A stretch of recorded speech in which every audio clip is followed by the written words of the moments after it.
নমস্কার বন্ধুরা, আমি সুপর্ণা চলে এসেছি আমাদের সেই স্পেশাল তান্তুজা। একটা ছোট্ট একটা বাঞ্চ দেখাবো, দেখি কতক্ষণ হয়। কারণ ছোট্ট ভিডিও হলে আপনারা দেখতে পছন্দ করুন। চলুন দেখে নেওয়া যাক। একদম প্রিমিয়াম কোয়ালিটির মাসলিন তান্তুজা। মাসলিন তান্তুজের মধ্যে আমরা কিন্তু এখন কালারের অনেক ভ্যারাইটি আনছি। তার মধ্যে এই কালারটা না এত অপূর্ব সুন্দর হয়েছে কি বলবো, জাস্ট নিজেরই চোখ ফেরাতে পারছি না। আর এই আনকমন কালারটা জাস্ট একদম অন্যরকম। জাস্ট কি বলবো, আপনাদের কালারটা দেখুন, আপনারা শুধু মন্তব্য করবেন যে দিদি কালারটা কেমন হয়েছে। যে সমস্ত বন্ধুরা আমাদের এই সমস্ত শাড়িকে প্রচন্ড প্রচন্ড ভালোবাসা দিয়েছেন, সেটা আমাদের দেশের হোক বা আমাদের দেশের বাইরে যারা রয়েছেন তারা, প্রত্যেককে বলবো জাস্ট কালার আর কাজটা দেখুন। ভীষণ, এটা না খুব সূক্ষ্ম কাজের ওপর যাচ্ছে।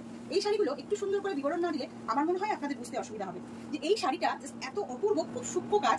আর কাজটা হয়েছে পুরো আপনার কি বলবো, এটা একটা চকলেট কালার বলতে পারেন, একদম চকলেট কালার। তার মধ্যে এরকম সুন্দর করে সূক্ষ্ম লতাপাতার কাজ, যেটার গুণন অত্যন্ত মিহি। আর এটার মেটেরিয়ালটা আপনারা এতদিনে সবাই জেনে গেছেন যে এটার কি বিশেষত্ব। এটা কিন্তু মাসলিন তান্তুজার উপর রয়েছে। এটা যাচ্ছে আঁচল পোর্শন, সাথে এটার সম্পূর্ণ হাতে কাজ করা ব্লাউজ পিস থাকে। সবাই আপাতত আপনারা জেনে গেছেন